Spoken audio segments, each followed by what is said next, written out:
A continuación les presentamos a nuestro primer expositor. Se trata del ingeniero Jorge Jurado, quien nos acompaña a través de videoconferencia. El ingeniero Jurado es embajador del Ecuador en Alemania. Estudió en la Universidad Técnica de Berlín. Fue ministro de la Secretaría Nacional del Agua, presidente de la sección nacional de la Comisión Binacional Ecuador-Perú, secretario de Estado para la Minería, director de Medio Ambiente en Quito y pionero en la implementación de la política urbana de medio ambiente, director de la Coalición para el Medio Ambiente en la Corporación Financiera Nacional y profesor universitario por más de 15 años. Hoy nos presenta el tema Uso y problemas del agua para el sector agropecuario. Ingeniero Jurado. Buenos días a todos allá, es un gusto poder hablar desde aquí, desde Berlín. Estamos exactamente a las 4:33 de la tarde. Sí, lo escuchamos, ingeniero Jurado. ¿Podemos empezar? Hola. Sí, puede empezar, señor embajador. Perfecto, muchísimas gracias. Un saludo a la Superintendencia de Control de Poder del Mercado. Muchas gracias por esta oportunidad y para mí es un gusto poder dirigirme a los profesionales y estudiantes que pueden estar participando esta tarde allí esta mañana allá en Quito, en Manta, perdón, sobre temas de agropecuarios. Y quizás se pregunten ustedes qué hace un embajador dirigiéndose a hablar sobre la gestión del agua. La respuesta es bastante simple. Yo soy un ingeniero en energía y procesos y he trabajado toda mi vida en aspectos de temas ambientales y hídricos. Por lo tanto, tengo alguna experiencia en el tema y fui quien puso en marcha la Secretaría Nacional del Agua en el año 2008 en nuestro gobierno hasta el 2010. Por lo tanto, actualmente estoy aquí destacado como embajador del Ecuador en Alemania y en mi calidad tanto de embajador como de un profesional del agua, me da un gusto enorme poder dirigirme a todos ustedes. Para entrar en grano, me gustaría que ustedes planteen la siguiente hipótesis. ¿Cuál es la cuestión del agua en relación al problema o al desarrollo agropecuario en el Ecuador? El sector agropecuario depende absolutamente de este líquido vital en que gracias a la Constitución fue declarado como un derecho humano fundamental. En este sentido, nosotros tenemos las mejores posibilidades de poder acceder al agua para todos los diversos usos. Y la Secretaría Nacional del Agua, desde el año 2008, ha venido trabajando para justamente proponer un uso equitativo de los diferentes sectores que necesitan el agua. En primer lugar, por supuesto, está el del ser humano, que es el que necesita el líquido vital para su sobreexistencia. Pero inmediatamente después está la necesidad del agua desde los sectores que proveen y permiten la supervivencia humana a través de la alimentación, como es el sector agropecuario. El riego, concretamente, es el uso más importante que tiene el país del agua, es a donde mayor cantidad de caudal se dedica y tenemos entonces que tomarlo en cuenta porque hay algunos aspectos que son sumamente importantes para que el proceso agropecuario realmente sea el más adecuado. En este sentido, yo voy a dirigirme a ustedes y enfocar dos aspectos fundamentales. Para el sector agropecuario, concretamente, se necesita tomar en cuenta, por un lado, la cantidad de agua disponible para los diversos usos agrícolas, pecuarios, por un lado, Pero por otro lado, es absolutamente imprescindible que se tome en cuenta los niveles de calidad del agua que reciben para poder utilizarla en el riego y que se beneficien tanto vegetales como también animales. En el caso del uso del agua, del caudal, concretamente hay unas disparidades muy fuertes, muy importantes en el país, concretamente, y ya que estamos en un auditorio que está en Manta, simplemente quiero recordarles a ustedes que Manabí, juntamente con la provincia de Loja, son los dos sectores, las dos provincias que de forma natural padecen de un problema de escasez y de estrés hídrico casi permanentes. En el caso de Manabí, no hay una afluencia directa de los flujos de agua que provienen de los Andes, como es a otras provincias, el caso de Esmeraldas y el caso de la provincia del Guayas, o la provincia de Bolívar, del Oro, por ejemplo.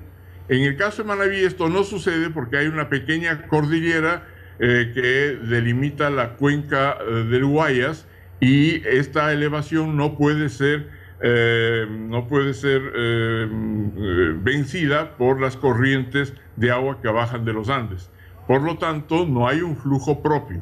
A esto se suma que los bosques nativos de Manabí realmente han sido prácticamente extinguidos, quedan muy pocos de ellos todavía en pie en la zona del Carmen, por ejemplo.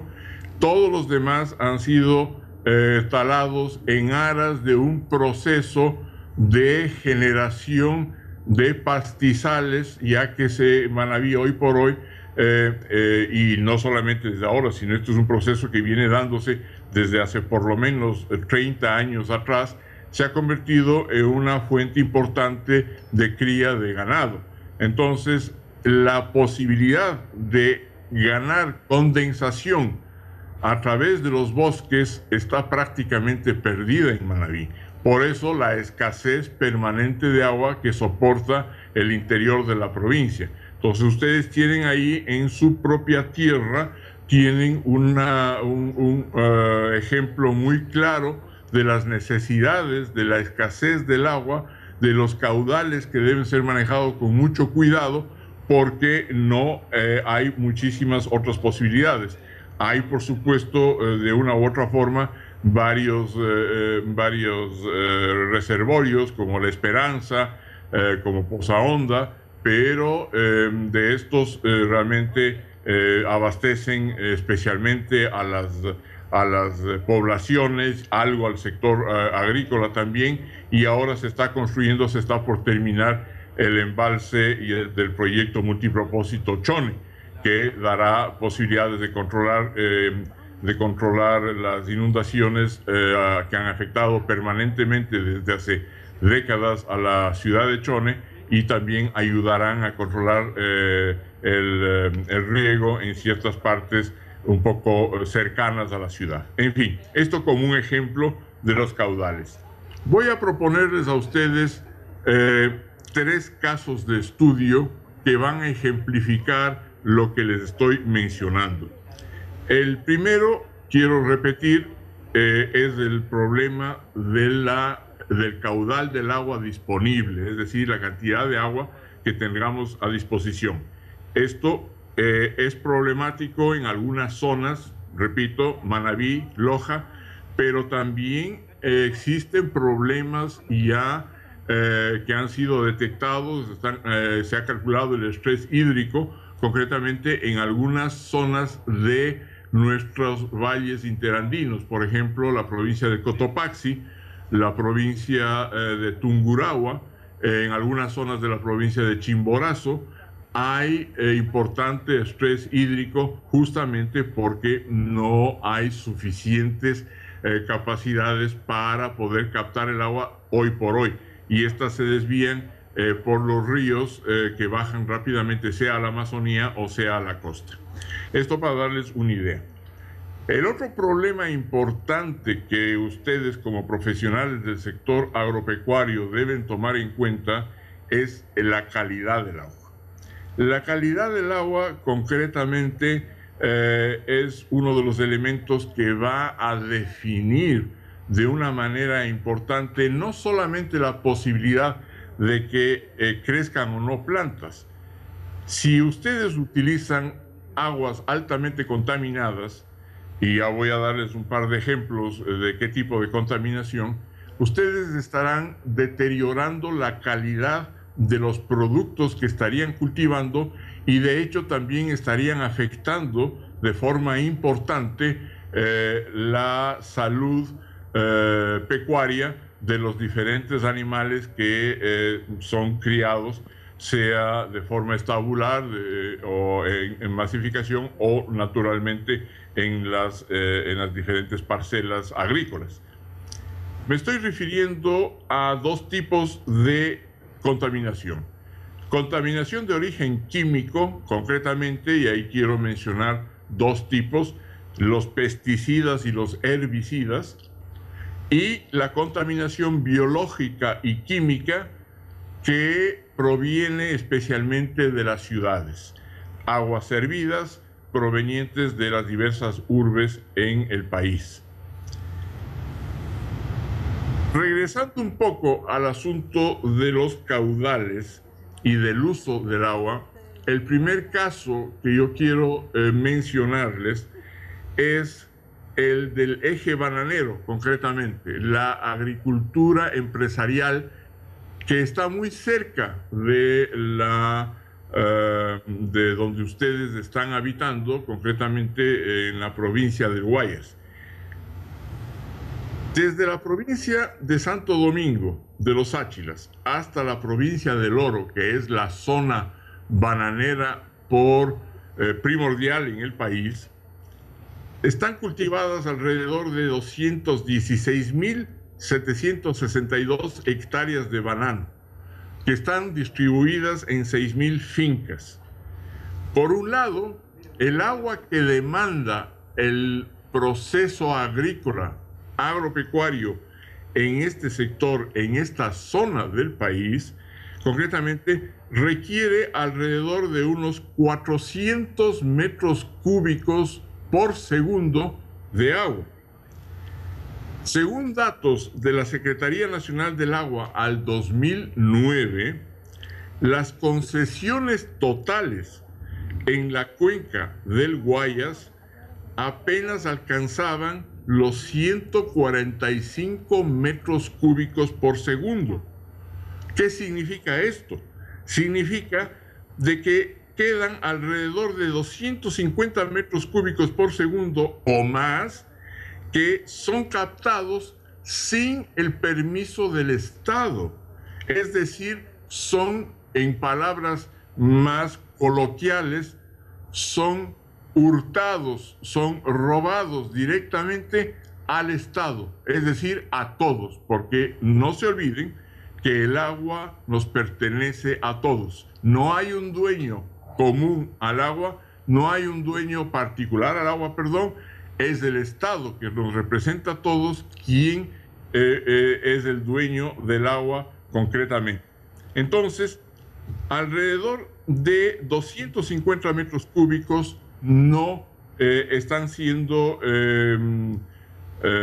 autorizados, no han sido autorizados, sin embargo, los usan. Para que ustedes tengan una idea, porque hablar de varios centenares de metros cúbicos por segundo, lo cual es un poco difícil a veces el tener una idea clara de qué cantidad, de qué volumen de agua nos estamos refiriendo, les he planteado una comparación. El caudal del río Guayas, concretamente, por supuesto, varía según la estación.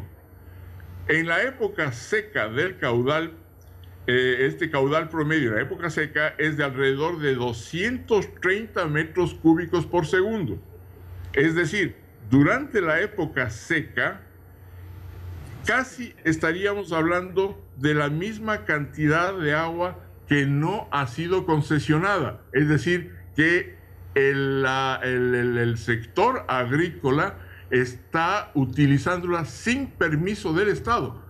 Podríamos casi decir que se asemeja o es igual, es equiparable al caudal del río Guayas en época seca, porque en época húmeda, es decir, en época lluviosa, el caudal del Guayas sube muchísimo más, se incrementa enormemente a 1.500 metros cúbicos por segundo o más. Pero así tienen ustedes ya una idea de cuál es el volumen del cual estaríamos hablando.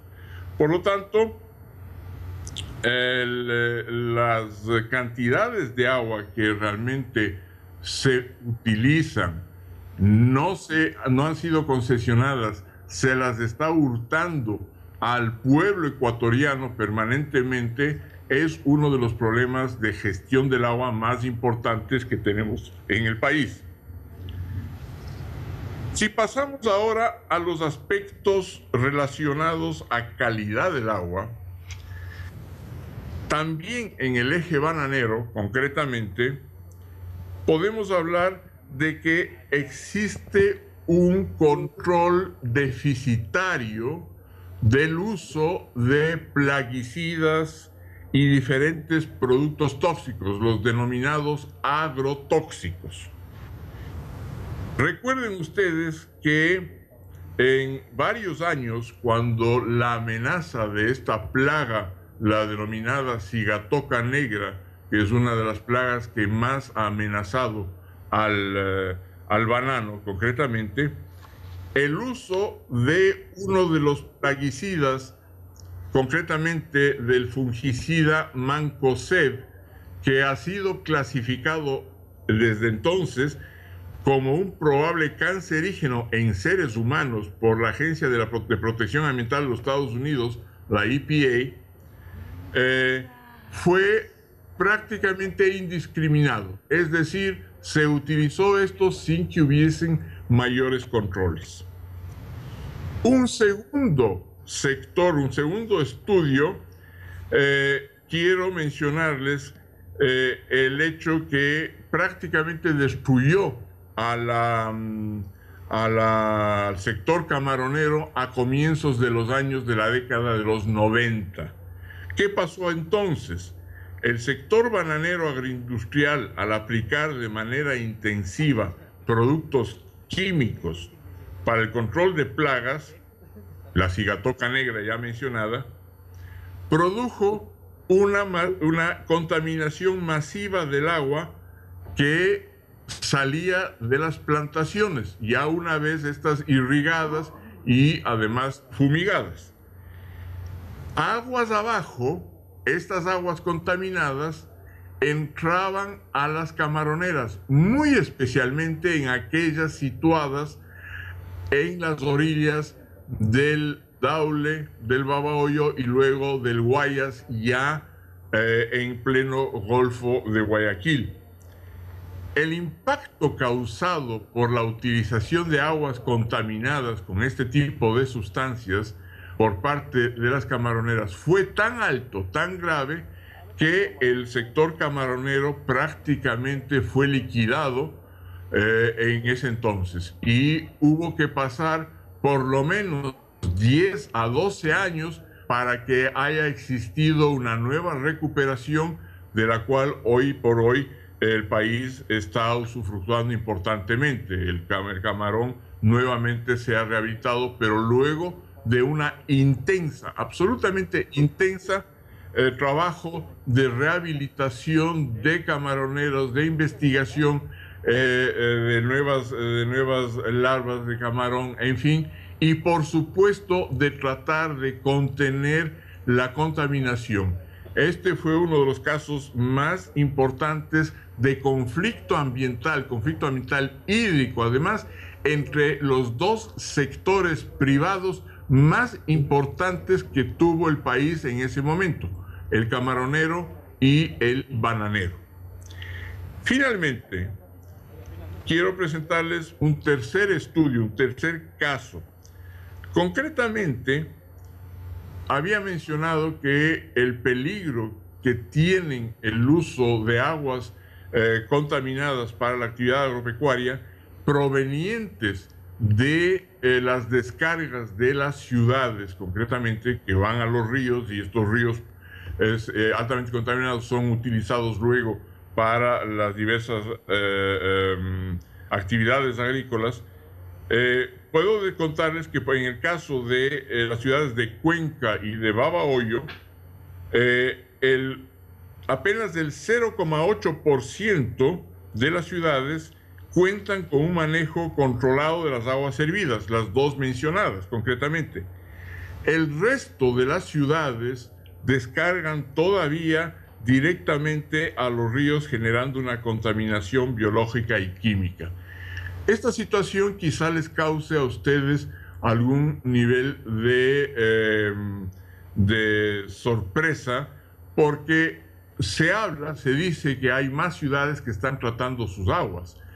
Hay tratamientos primarios y muy pocas ciudades han llegado a tener tratamientos secundarios. Concretamente, las que mejor están manejando son el caso de Cuenca y el caso de Babahoyo, pero tratamientos secundarios y tratamientos terciarios del agua prácticamente no realiza ninguna otra ciudad en el Ecuador. Por lo tanto, el aporte contaminante de las diferentes urbes ecuatorianas hacia la agricultura es tremendamente nocivo. Los impactos generados por este tipo de descargas van a afectar a las plantas, y posteriormente van a afectar a los seres humanos que las consumen, van a afectar a los animales, a la salud animal, y también tienen una afectación en el sector turístico, obviamente. Los principales contaminantes biológicos y químicos son los siguientes: bacterias y virus en el caso de contaminantes orgánicos, así como grasas y aceites. Y en el caso de químicos, especialmente metales pesados, como el cobalto, el cadmio, el cromo, el níquel, el plomo, el vanadio y otros.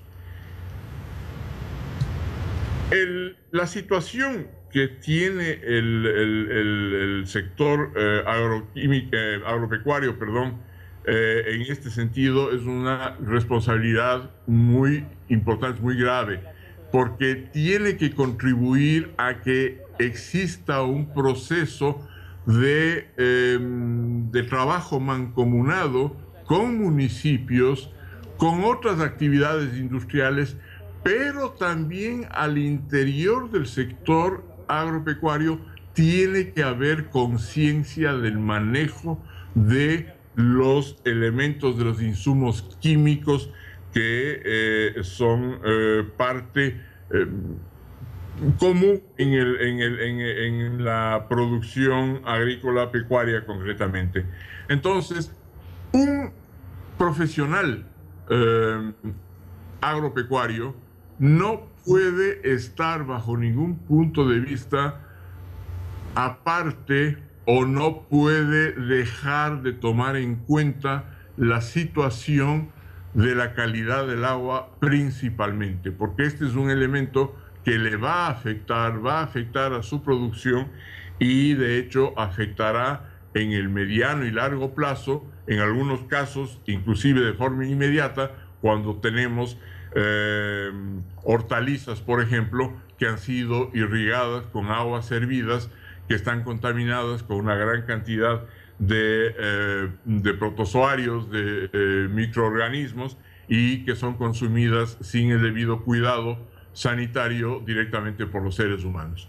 Entonces, la responsabilidad del sector agropecuario, especialmente el sector profesional agropecuario, es sumamente alta en entender este problema. Quiero terminar finalmente mencionando, porque creo que es importante, porque un poco la visión que estoy dando es una visión altamente crítica, es una visión de que hay que tomar en cuenta unos elementos que son difíciles de manejar, que todavía en los cuales tenemos en el país un déficit importante, pero al mismo tiempo tenemos unos elementos sumamente de progreso que se han realizado. Quiero mencionar a los megaproyectos que están encargados de ir mejorando el asunto del control de inundaciones y la dotación de agua para riego en la cuenca baja del Guayas.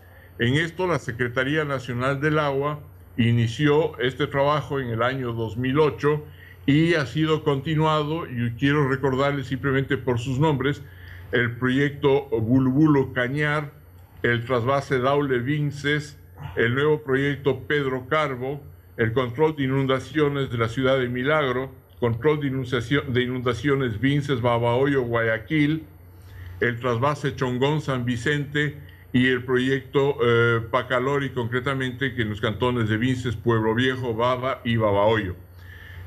Estos proyectos que estarán prácticamente listos entre el año 2016 y el 2017 van a permitir que la cuenca baja del Guayas se convierta en una de las zonas más ricas agrícolamente, agropecuariamente de toda América.